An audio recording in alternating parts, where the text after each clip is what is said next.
Right here, so says an awful lot about our guest speaker. Standing room only. It's, we're not surprised, but I want to welcome all of you here this morning. I can't think of a better way to begin the day than being in this room. It is magnificent, just makes you feel good about Boston, and this is probably one of the most scenic views that anyone can get in Boston. So we thank our host. He's really the landlord. Boston Mutual is our host, but the landlord here who has been so gracious to the New England Council and opening up his home to us on so many occasions. And he asked if we could give him a couple of minutes so he can talk about an issue that might be on the ballot in November. And I said, Tom, you're the landlord. I mean, we have no choice. So with that, I'm going to ask Tom Kershaw to say a few words, and again, thank him for all that he has done for us. Thank you.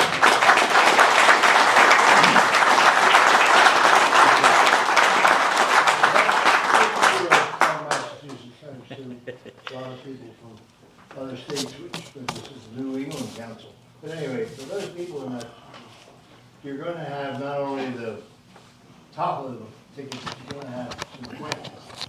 And the fifth question is going to be about hospitality. It's about tips. And in America, tips pay for the servers and the bartenders in this country. In New York, they charge a service charge to cover that, but not here. And it started, when knows, who knows? But 100 years ago probably, people started tipping for good service. And the other thing is they have a control. If they don't like the service, they don't have to tip at all. I mean, it's a really amazing thing. But what happens is, if they put minimum wage, full minimum wage, now $15 an hour, on the servers, we now pay them a sub-minimum wage at about $6 or so. You put that differential in there, and it upsets the economics of a restaurant, a fine dining restaurant, like the one you're sitting in. And it's crucial, it's critical. So we're saying, please, vote no on question 5. Simple, that's it. It's because we don't want it, it's not good for us, and by the way, it's not good for you, because you're gonna have to pay more to dine, and that's gonna hurt everyone. Thank you. Good.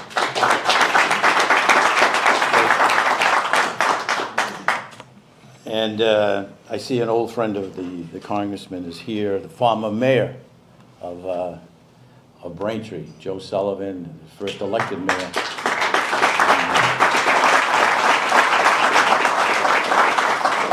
I told the mayor this morning, they still talk about him in Braintree. He said, really? Thank God he's gone. But no, we love the mayor. So I just want to thank him for being here. I just want to begin by thanking our sponsor this morning, Boston Mutual, for their generosity. We're truly honored to be joined today by the company's CEO, Paul Quanrento, who will introduce our guest in just a few moments. Quanrento in Italian means 40, so you must be around 40 years of age. Times something. Well, I don't want to get there. But he will introduce our guest speaker in just a few minutes, as well as Dave Mitchell, Executive Vice President, External Affairs, Corporate Communications, is here. We thank David for all of his great support of the council. Many of you know Boston Mutual is a life insurance company that dates back to, I believe, 1891, and provides insurance solutions designed for working Americans and their families. The headquarters in the Congressman's District in Canton. So I also want to take a moment to thank everyone in this room who joined us, who supported our 2024 annual celebration last week, with a record attendance of nearly 1,700 people. It was an incredible evening, huge success for the New England Council, and we've almost recovered I want to take a moment to thank all of you again. It's extraordinary the support that we get from the New England Council members, so thank you, thank you, thank you. Fall has gotten off to a very busy start for the New England Council. I'm not letting our foot off the gas anytime soon. Yesterday, Monday, we were in Rhode Island. Senator Sheldon Whitehouse spoke to the New England Council. Later this week, we'll be in Maine for the congressional breakfast with the 1st Congressional District, and Shelley Pingree will be speaking to the New England Council. We'll be in Vermont a few days after that for Becca Blunt. And then at the end of October, we'll be back to Rhode Island for Congressman Seth Magaziner. We'll be here at the Hampshire House on October 21st for a very special program with the former United States Ambassador to Russia, John Sullivan, native of South Boston. And then we'll wrap up the month of October with a very special New England Innovates program, looking at some of the incredible work in our region, the robotics field. Congressman Jim McGovern will be the keynote for that event, October 31st. So, as always, you can find more information and register for any of these programs on our website. But today, we're honored to welcome back my congressman and my dear friend, and a great friend to so many people in this room, and that is Congressman Stephen Lynch. But for purposes of a very formal introduction of the congressman, now pleased to hand it over to Paul Conrinto, CEO of Boston Mutual.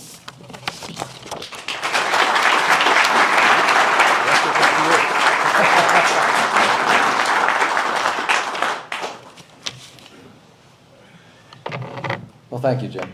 Appreciate that. And good morning, everyone. It is a pleasure to be here. It's an honor for Boston Mutual Life Insurance Company to be able to sponsor this breakfast, not only our strong feelings about the council, but also our strong feelings about the congressman and all you do for us in our district, proudly in your district today, but also your focus on doing right by working families. And as Jim mentioned, Boston Mutual does date back to 1891. Pretty remarkable when you think about that. Even more remarkable, I think, when you think about the stability and the importance of what we do. Today, I represent just being the 7th president of a company that's been around over 133 years. So if you look at stability and presence in the marketplace, I think it's really important. And in looking at the guest list today, I thought it was interesting that we've got a very diverse group of industries represented here. And I'm not sure that when people say, what do you think about when you think about Massachusetts, people jump up and raise their hand and say, I think about insurance companies, right? But here we are with Savings Bank Life, with John Hancock. We've got Mass Mutual. I mean, insurance is really part of the fabric of the Commonwealth, part of the fabric of New England when you look out. And just if I could for a second, I was privileged over the last year on behalf of Boston Mutual to be the chair of the American Council of Life Insurers. It's our national trade association. I was in the congressman's office back in May in that capacity. Again, just trying to talk about who this industry is, what we do, and how we go about doing it. And I think there are perceptions that perhaps we are just an industry that is taking care of the wealthy in this country. And while we have companies that certainly do that, most of us do just the opposite. We're really trying to afford good working people the opportunity to secure some level of financial security, some level of financial peace of mind. When we were founded back in 1891, our first president had a mission. He wanted to be a progressive life insurance company that afforded working families that opportunity to secure protection. It wasn't available to them at the time. And that was the premise that our company was formed. And you fast forward 133 years, we're still that same company. That's who we insure today. And to give you some sense of our presence, and I know Hancock and Savings Bank could do the same, but today, Boston Mutual provides life insurance to employees of over 90% of the cities and towns in Massachusetts. And I think we'd all agree those aren't the wealthiest of the wealthy. They're just good working people trying to do right by their family, including many of the cities and towns in the congressman's district. So, I think that if you would be open-minded, as we hear a lot going on in this season of politics and elections, that this is an industry that's trying to do right. We're a long-term industry. We try to provide a level of financial security We're not trying to replace public entitlement programs, but we're trying to supplement those programs to afford people the opportunity to do some planning, whether it's loss of life, loss of income, or anything in between, retirement planning. We deliver on a daily basis about 2/3 as an industry, about 2/3 of what's paid out by those entitlement programs is paid out by this industry. And so without that ability, I think it puts a real strain on this country and on the public sector programs as well. So in addition to that protection, it's what we employ. We've got 350 employees housed in the Congressman's district. Obviously, those numbers probably pale a little bit to my peers here today. We're investing heavily in our communities with our charitable efforts. And as we hold money and hope that we don't have to deliver on your promise for a very long time, that we all live long and healthy lives. But we do have to invest that money to make sure, invest it conservatively to make sure that we're there to stand up and deliver at the time. And so we do that by investing in the economy of this great country in a conservative way. Number one buyer of corporate bonds in the country. Build Back America bonds, but really big. Built out an economic empowerment program for lower income housing that we're ready to roll out here shortly. So I just, given the opportunity, sorry, Mr. Congressman, but I just think it's an opportunity for us to take some pride, I know I do, in my company, in our industry, and I hope that the Commonwealth in whole can look at us as being an important part of what comes together here in a group like the New England Council to represent why being in New England is so good from a professional and a personal standpoint. So thank you for indulging me on that.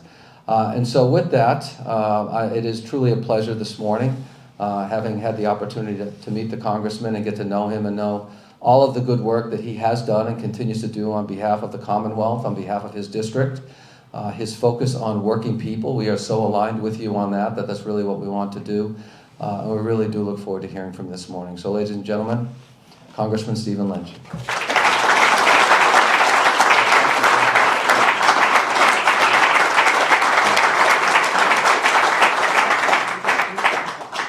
Thank you very much for that very generous introduction.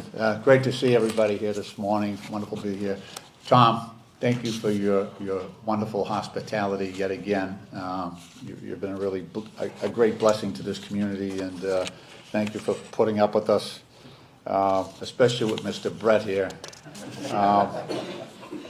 Let me just say I'm grateful to the New England Council. As I've said before at this podium, many times during the legislative process, the business community will weigh in on an issue.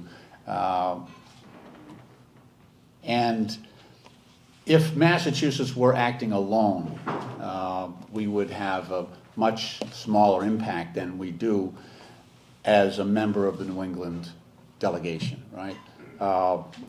When we're posting up against, Texas or California, you want to get as many reps and senators in the room and with support on a particular matter in a particular committee.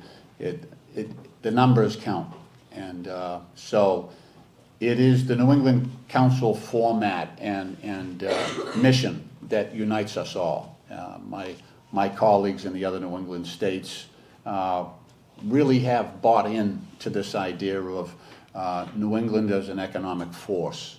And that our interests are commingled, and that a success for one New England state is a success for all of us. So that really is an ethic that is alive and well in Washington D.C. among our colleagues, and we're very much thankful to the New England Council and to Jim Brett and Larry Zabar and their team.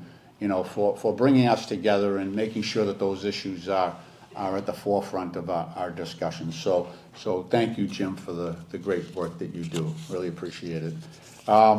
Usually the way this works is I'll just do a sort of a run of the landscape of what's going on in Washington, D.C., but the idea leaving plenty of time for your insightful questions. So no pressure. Let's see. The 118th Congress would be wise to learn the bipartisan ethic and mission that is shared by the New England Council.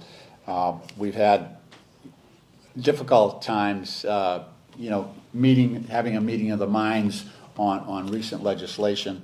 I'm sure you're aware that we were able to come up with a temporary continuing resolution on our third try last week. We passed a continuing resolution to avert yet another pending government shutdown and fund the federal government only through December 20th. So, we're thankful that the measure did not include any so-called poison pills, which had been thwarting earlier efforts to get a continuing resolution. But like every other must-pass measure that the House has approved over the last 2 years, the CR actually passed with this is a Republican bill, but it passed with far more Democratic votes. I think there were 209 Democratic votes to keep the government open, to move forward, and I think there were about 130 Republican votes as well. So we got that critical mass of support. However, our appropriations process is far from over. Just this week, President Biden indicated that he may call Congress back into session. Principally, at the time, he was talking about the need to pass additional funding for FEMA in the wake of the impacts of Hurricane Helene, which has affected so many of the southern states, North Carolina and Georgia principally, but other states as well, Tennessee. And so the idea was that he may call us back in for that purpose. FEMA was already in a sort of a day-to-day operation with, sort of triage. The most pressing needs would get the funding as we went from day to day. And that goes back really to the bridge collapse in Baltimore Harbor. A lot of money went out the door in that effort, and so we were afraid of a shortfall because of the current state of affairs at FEMA, but we thought we might be able to last until the beginning of January, when we'll be coming back in under the new Congress. The urgency has only increased in light of what has happened in Israel and in the Middle East over the past week. So I would not be surprised if the president chose to call Congress back in for one purpose or another, if something could not be done without objection. So we'll have to wait and see. We have a whole menu of things that we're trying to deal with in this run up to the election, and also in the lame duck beyond that. But we've been dealing a lot with one of the pieces that was left out of this CR was the VA funding that is necessary. So the Veterans Administration, I'm blessed to have 3 VA hospitals in my district. I've got West Roxbury, Jamaica Plain, and Brockton. And so the VA has a major shortfall right now, partly because of the PACT Act. I think you may remember. A couple of years ago, we adopted the PACT Act, which allows families, not only veterans, but also families whose loved ones have been exposed to chemicals and other substances that have, in later life, caused illnesses and cancers in many cases because of their exposure. And this goes back to really to Vietnam, the Agent Orange impact, but also it picks up from the Gulf War to the war in Iraq, Afghanistan, what's going on in Somalia, some of the countries in North Africa where our loved ones have been, Djibouti, where some of our loved ones have been deployed. So the PACT Act would allow recovery of benefits to those individuals and their families with a presumption, if a service member served in that area and was exposed, they don't have to go back and prove causation. Congress just basically did a blanket presumption of service-connected disability for all those individuals. So now we have hundreds of thousands of veterans coming forward, receiving those benefits, their families receiving those benefits as well, and so that's put a lot of pressure onto the VA. So now we've got a need for about $12 billion to fund the VA going forward, and that piece was not included in the CR. However, I think there is bipartisan willingness to take that up as soon as we go back in the lame duck session. Here locally, you know, we're trying some great things with the VA. One of the things we're doing right now is for the first time in the country, the Brockton VA is planning an expansion for assisted living for veterans on the campus. Right now, we don't have that capacity, and it hasn't been a model that's been tried yet. But with the help of Mayor Bob Sullivan down there in Brockton, we did a walkthrough the other day, and we've got a site identified. We're going to start off with just 83 units of assisted living for veterans to live on that campus. It's right next to the hospital, so it's perfect. There are also, Father Bill's is also located not too far from there, so it's sort of a continuum of care that we think would greatly enhance the care for our veterans. So we're well on the way of that, and we're excited about the possibility that might become a national model. One of the things about our VA campuses is they were huge in terms of the footprint that they hold. So I think there's 60 acres down in Brockton, so we're taking a little sliver. The VA is donating the land, which lowers our costs, allows us to do it in a more efficacious manner and an affordable way of providing that.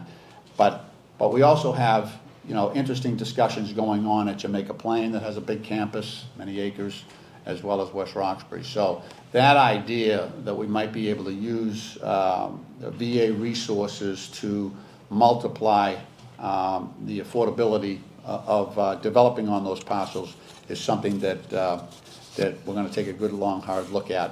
One of the other pieces that sort of did not make the cut in the CR was the Farm Bill, which includes, of course, nutrition programs.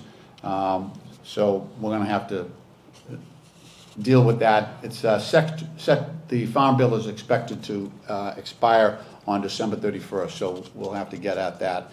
We do think, and again, G.T. Thompson from Pennsylvania is the chair on that effort. A friend of mine and someone we've worked with in the past to sort of to reconcile any differences within the committee. So I'm really optimistic on finding a quick resolution to that. As a member of the Subcommittee on National Security, we're also keenly aware that Senator Reid and some of our Senate colleagues on the Senate side are leading the effort to advance additional security assistance for Ukraine, which I think is absolutely necessary. Ukraine, it's now, I've been there probably a half dozen times recently, now approaching its third year of war in terms of resisting the invasion launched by President Putin back in February of 2022. Congress is also continuing to monitor the escalating situation in the Middle East, and I know you're well aware of the ongoing military activity there and violence in southern Lebanon, Gaza, Syria. We have, I think, currently we have 2 carrier groups: the USS Abraham Lincoln that I have been on, and also the Teddy Roosevelt in that region. We've also got probably a dozen other vessels that are trying to protect shipping from the Houthi rebels, and also, we've got the fleet based in Bahrain. So we've got a tremendous amount of resources in place, and we're blessed to have sons and daughters that are willing to take on that responsibility, and we owe them, every effort at not only providing support for them, but also making the right military decisions in terms of our intervention in that part of the world. Like I said, there's at least a dozen naval destroyers and elements of the amphibious readiness group that are operating in that region. We must also keep an eye on the developing situation. I was on the picket line with the ILA yesterday at Conley Terminal. I had worked at Conley Terminal as an iron worker years ago, but I got a chance to spend some time yesterday with the Longshoremen's Union. There's a group. So the way the ILA is divided is we have a West Coast Longshoremen's Union, and we have an East Coast and a Gulf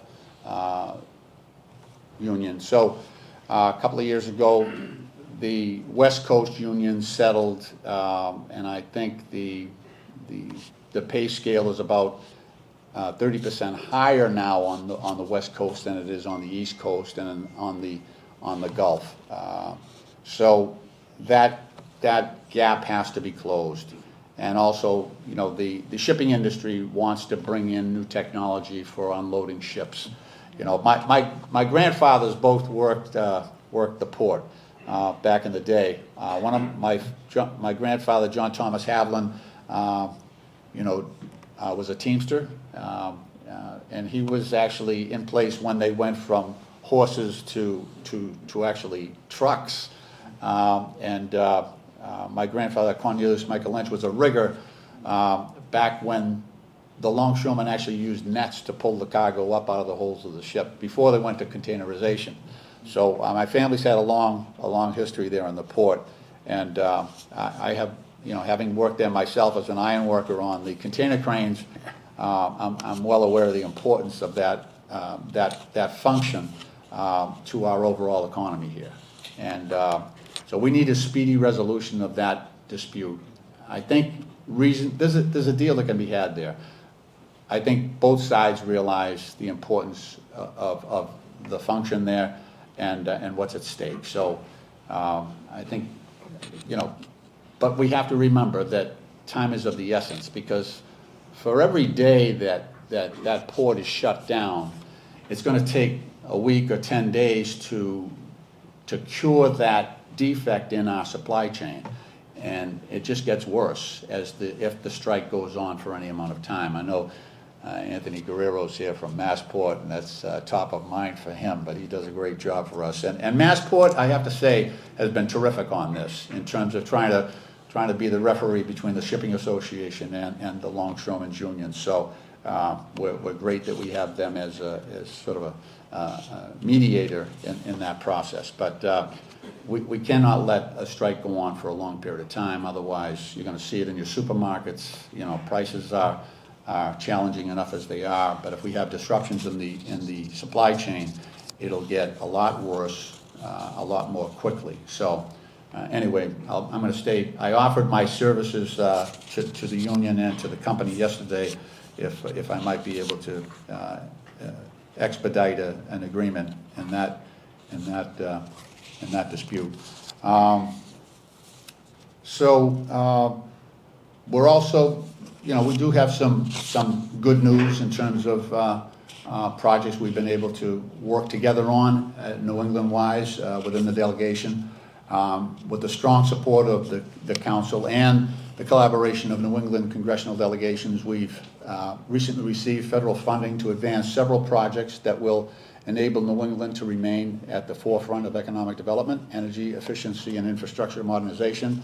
DOE, the Department of Energy, recently selected Power Up New England to receive nearly $400 million in grant funding to upgrade our energy grid, which is important to us all, and facilitate our transition to clean energy.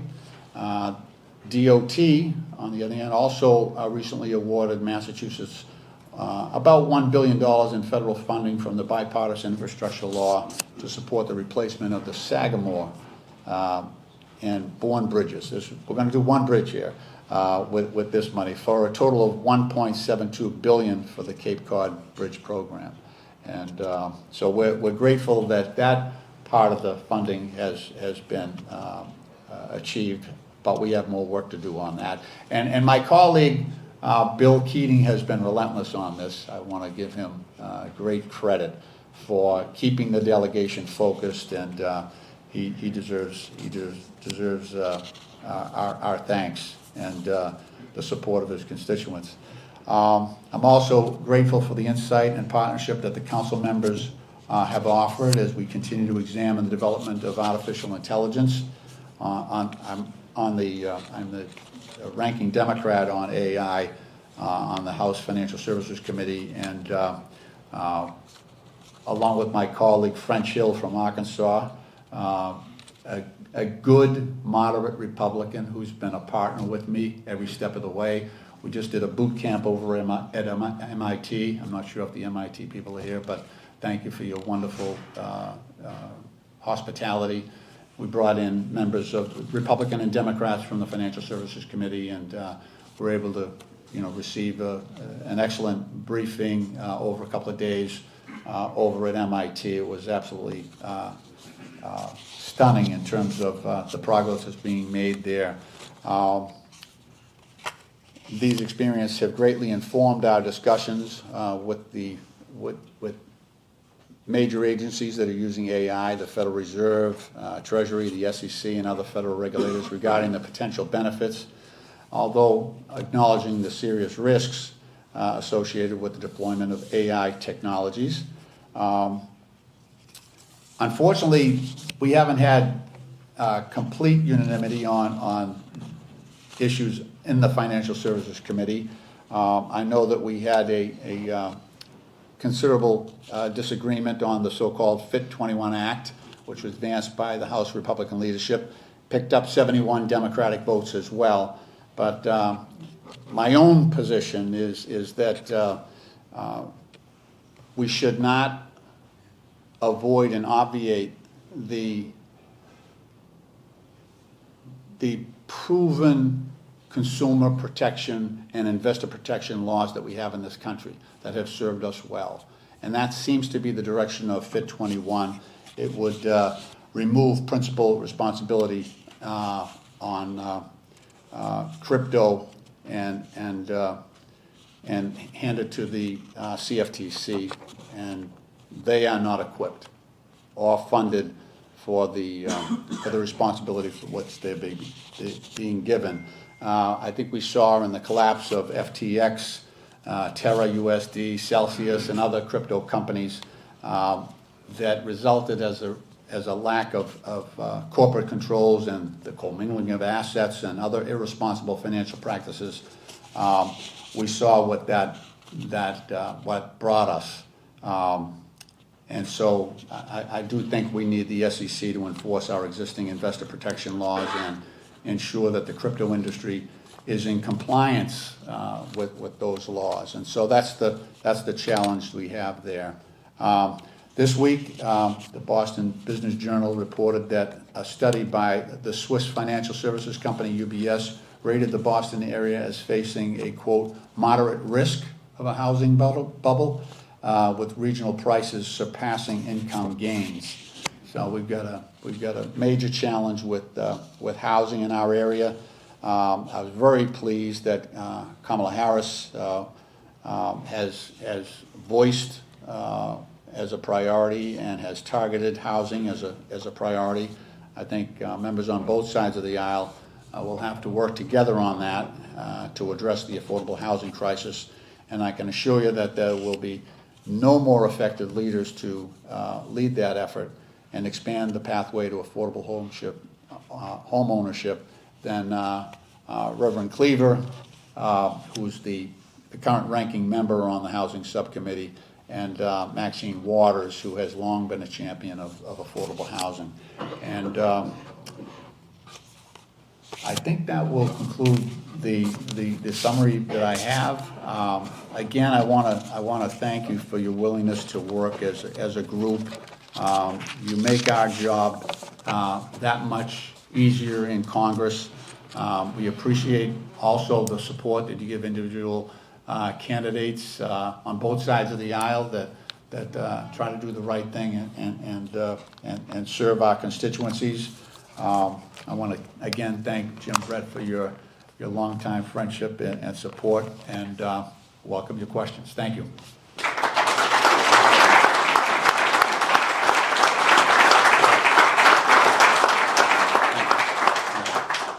Some of you have asked me to ask a couple of questions, and if we have a couple extra minutes, maybe you could also weigh in with a question. The port strike, how do you think that's going to impact the election as we go forward?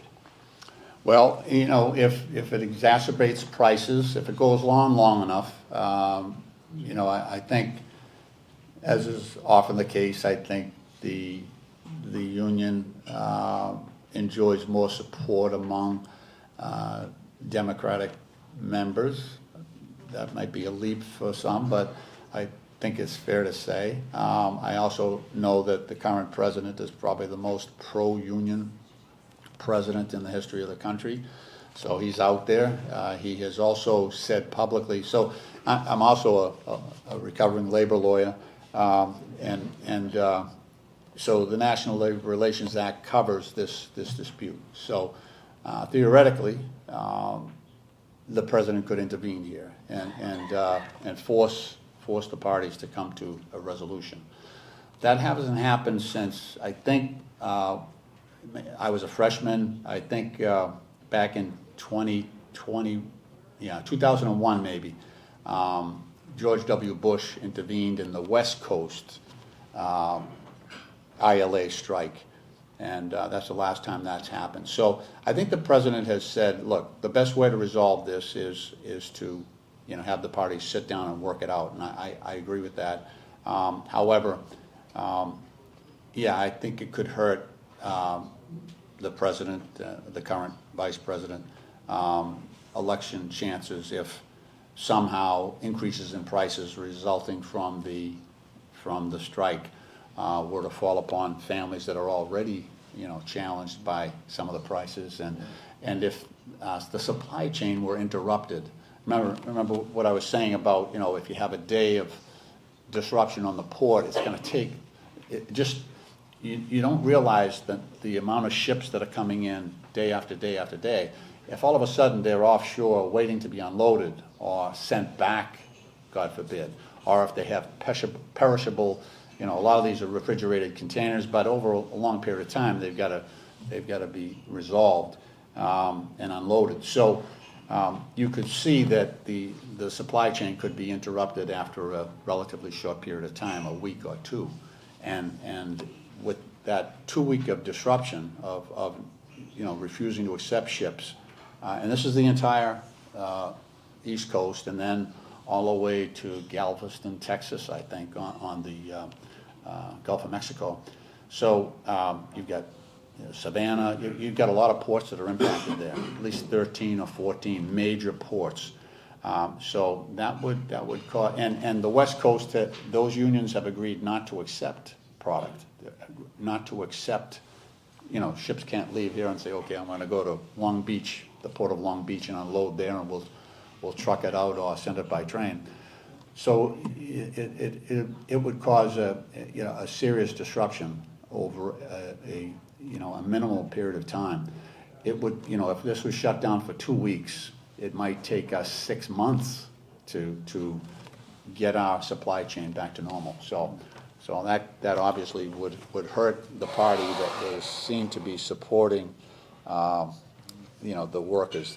Now, yesterday, as I was standing at Conley Terminal, the cars going by were all beeping support for the workers. But, you know, if you're paying $8 for a gallon of milk, they're not going to be beeping. You know, it's not going to be the thumb that goes as they go by. It might be another finger, you know. So, yeah. You're number one. You're number one. Maybe the president should speed dial Marty Walsh. Yeah. And say, come home and help us. You have about 12 working days left in Congress. Yeah. Is there anything on the plate that might bring two parties together to pass some meaningful legislation? You know, here's the sort of the thinking.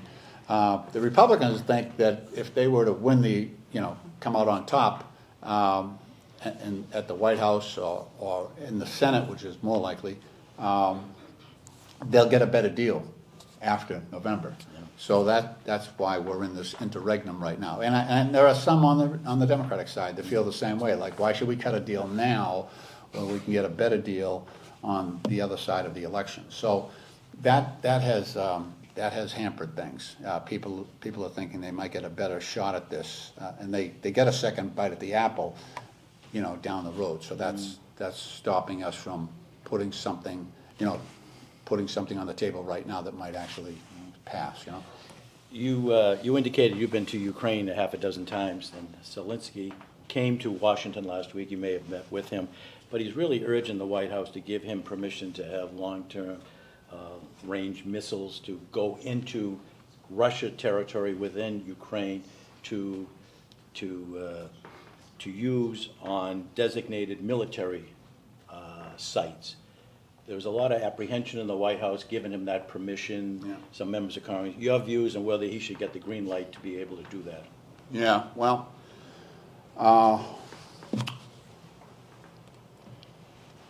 there shouldn't be two standards. So Russia gets to attack civilian housing developments and without limitation. Remember, they started this war. This was a deliberate act. They controlled the day, the time, the moment. They determined the point of contact, and they controlled, whether or not they would invade Ukraine. So Zelensky and the people of Ukraine are at a terrible, terrible disadvantage. As long as the targets were military, I would be inclined to have no limitations on Ukraine and let them defend themselves, as long as it was understood that military targets only. But I would be inclined to allow them longer range weapons that would allow them to more effectively defend their population. Yeah. And then in the Middle East, the conflict seems to be widening. It's Gaza, it's Israel, it's Lebanon, it's Iran. Your thoughts on what the administration should be doing better to kind of contain the conflict from spreading even further? Yeah. So there are several different conflicts going on there right now that are separate and apart. The situation in Gaza, where you have a very vulnerable population in a confined space that does not have the ability to travel, those people, and I've been into Gaza multiple times, not during this conflict where we are forbidden to do so because of the security situation. However, Hamas acting within Gaza is not a threat currently to Israel proper. They are substantially disrupted, and the situation in Gaza is now more of a humanitarian crisis, and so we should be dealing with Gaza on those terms. So we need to, and the administration has tried, I think, in several ways to get humanitarian aid into Gaza. We haven't always met with full cooperation from the Israeli government. And I understand, the horrific nature of the attacks on the civilian Israeli population and the overhang that exists, and the presence of of hostages in that situation. So that should be dealt with diplomatically, with a cessation of violence within Gaza, with that population. And the humanitarian needs should be head and shoulders above any other consideration with respect to that situation. The situation we had yesterday, or the night before, where we had 200 ballistic missiles fired into Israel proper, is a national security risk for an ally. And so I fully support the efforts of principally the United States Navy in defending the civilian population in Israel from attack from Iran. So, I think in that instance there is knowing the long history of terrorist support on the part of Iran, there's a much different calculus that we have to employ in dealing with that threat, as opposed to, as I described before, the humanitarian crisis in Gaza. So, and remember, Iran, major supporter, principal supporter of Hezbollah, and also the Houthi rebels, and other, loosely aligned entities in North Africa. We've got situations in Syria, in Iraq, where we've got U.S. personnel on the ground that have been subject to attack by agents who are supported by Iran. So it's a much more, as I said, a national security interest that we have there, protecting not only force protection for U.S. troops, but also for host governments in some of those countries. So it's a different calculus, but much more supportive of our efforts vis-a-vis the military response on a national security standpoint than I am of Prime Minister Netanyahu's response to what's going on in Gaza. That is a much different case. If I could just put your political hat on the upcoming election. I heard Minority Leader Hakeem speak recently, and he says we're looking at 4 seats in New York, we're looking at 5 seats in California. There are 16 seats right now that Republicans control in districts that President Biden carried.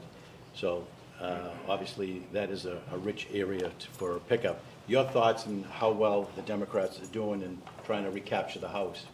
Yeah, so I think we got a great shot. I'm going to spend some time in Scranton, Pennsylvania, helping a buddy of mine, Matt Cartwright, who's always wins by, it's always a very, very close race in his district.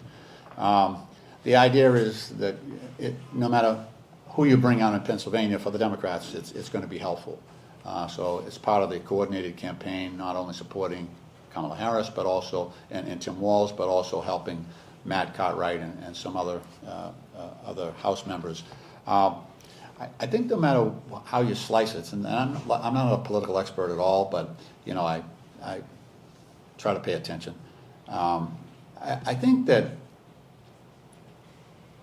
even if we're successful in taking back the House, it's going to be a matter of 10 or fewer seats. And I think if the Republicans win, it's going to be a matter of 10 or fewer seats. So it's going to be a fairly divided House.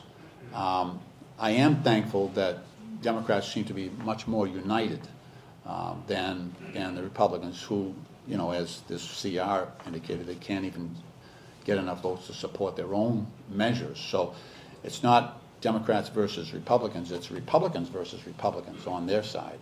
And so I feel we will have a greater capacity to lead and actually get things done if Democrats control the House. It's going to be just back to craziness if the Republicans retain control of the House. So I'm optimistic, but I do think it's going to be a close a close bet. The Senate doesn't look good. We're defending 24 seats. They're defending 9. I think of the 24 seats, I think 14 of them are solidly Democrat, and then some of them are, 4 or 5 are leaning Democrat, and then there's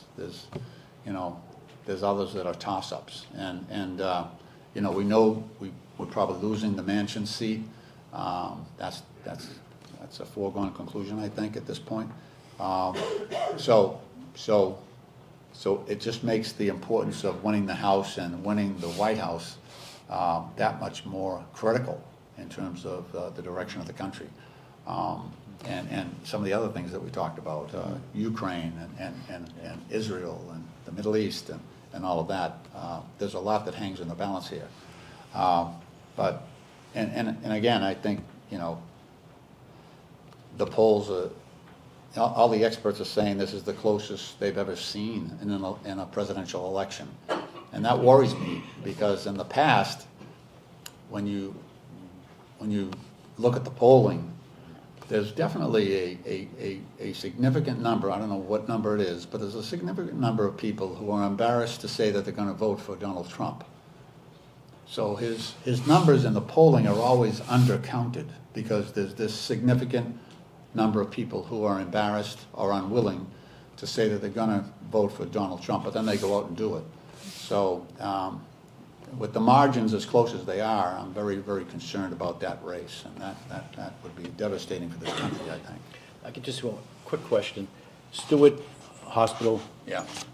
is out of the scene here, but hospitals like the one in my neighborhood, Carney Hospital in Dorchester, has just closed, and there's no facility there at all for the patients, the 30,000 patients annually that use that hospital. So it's been a devastating blow to the healthcare delivery system in Massachusetts. What's the future of Stewart now, in the sense of Ralph DeLatorre and other people involved? Well, Ralph's got some major issues, not only in the U.S., but also internationally. Colombia, Malta, I think he's subject of investigation in at least a couple of countries. So I think that as an entity, it's all over for Stewart. I think they've left so many people underserved, and have put so many states in a difficult bind over providing health care to their citizens, that it's just, the lack of trust is just too much to overcome. The bigger issue is the model of for-profit health care, of for-profit entities, hedge funds, private equity firms coming in and buying hospitals that are barely able to provide sufficient care under a not-for-profit model, as opposed to trying to figure out how do we make money for our investors and provide adequate health care. I don't think that model works, and I think if anyone proved that case, it was Ralph DeLatorre. And so I see virtual unanimity on the part of the Republicans and the Democrats in Congress about moving away from that model. And so the Republicans say, why would we give more Medicare money when we don't know if it's going to go towards health care of constituents or to pay for someone's yacht payments? There's no way to kind of discern, and Ralph refused to provide the documents necessary to make that determination. So I think it did sustainable, it killed Stewart Healthcare, but it also did, I think, serious damage to this whole for-profit healthcare model in Congress. There's just an unwillingness, the dollars are so precious for Medicare and Medicaid that that members are unwilling to take that risk that money will be used for a for-profit venture and is going to be handled by hedge funds and private equity firms. So that's the longer story, I think, on that, and it has done inestimable damage to the for-profit healthcare model. Just one final question. I know the Chancellor of UMass has a question to ask, but we've had two attempted assassinations on the former president, and I think most people would acknowledge in Washington that there was a breakdown in communication in the Secret Service. Do you think the Secret Service maybe should get out of the business of cybersecurity and bank fraud and do nothing but protection of president, other dignitaries, and push it away from Homeland Security and put it back into Treasury? Yeah. Well, we did have a hearing with the Secret Service. They are underfunded, and they have a gap. I think they have a quota of what they have determined they need in terms of personnel, and they're about 2,800 people short of what they think they need to do their job. So there's that one issue. There's the uniformed Secret Service, and then there's the less critical aspect of that. And I think that when John Kelly was White House Chief of Staff, he made a decision to upgrade and in a more serious way provide for protection at the White House. We had people going by there. It's part of my portfolio in Congress was protection of our embassies and the White House. So he really, I think, did a great job professionalizing in a more serious way, at least the protection of the White House campus. Did a great job at that. I think something like that across the personal protection division of the Secret Service is really, really important. I don't think it necessarily means giving up, jurisdiction, but I do think that one of the few things that we did agree on in this continuing resolution was $231 million for the Secret Service, because, here we are in this we're days away from the to the election day and the days thereafter. We need protection for all the candidates, and the Secret Service needs the resources to do that. But we also need a stem to stern review of the Secret Service and try to make sure that in each and every jurisdiction of the Secret Service we have excellence in terms of what is expected of those individual departments. Yeah. Mike Prentice is here from P&G Gillette. He's wondering if you're boycotting his I am. products. Gillette moved out of South. Yeah. Gillette moved their razor blade production facility out of South Boston, and I have not shaved since. There you go. There you go. Okay. We do have King C. Gillette beard care. That's right. Speaking of doing great things, the Chancellor of UMass Boston is here. Marcelo has a question for Congressman. Chancellor, good to see you again, my friend. Thank you. So good to see you, and welcome to the brotherhood of the beer. We have a crisis in healthcare beyond what you just reflected. There's a terrible shortage of nurses. Yeah. We have largest, highly ranked School of Nursing at UMass. Boston, there's a shortage of over 19,000 nurses in the Commonwealth. Help us think through, what is it, what are the new vehicles we need to put in place to get in front? This is not going away. This is a structural problem that we need to fix. Yeah. Chancellor, you are well aware, and I think one of at least my strategy is to provide earmarks for UMass Boston to expand their nursing college, because I think as an inner city campus and university,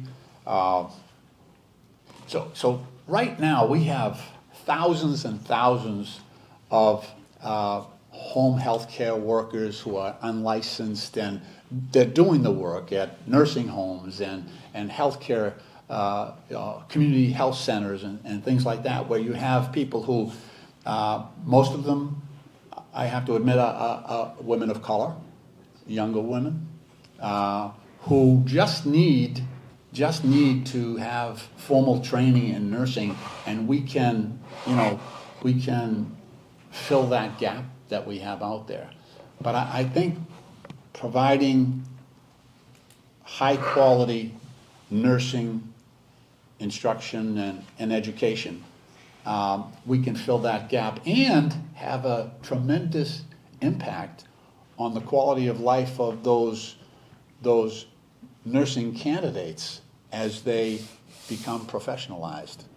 I've been asked in a couple of instances to sort of mediate disputes between the Mass Nurses Association and the hospitals. And, I try to be fair, but I do note the salaries of the nurses are healthy. It's the problem of the lack of nurses forcing the hospitals to work those existing nurses many more hours than I think is a responsible way to operate.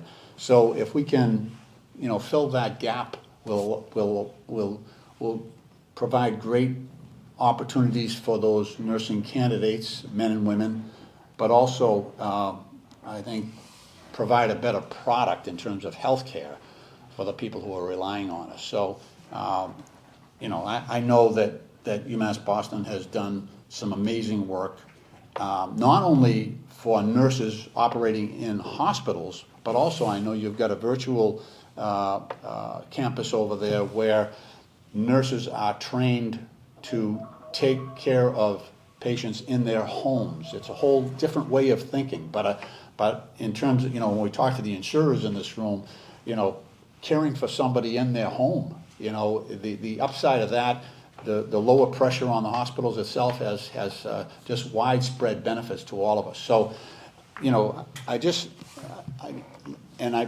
have the same conversation with the VA, right, around nursing and nursing staff, because they're competing for those nurses. Maybe they're paying a little bit less for their nurses, and they're competing with the big hospitals, and it's the same precious resource, though those nurses that they're competing for. So we've got to figure this out in an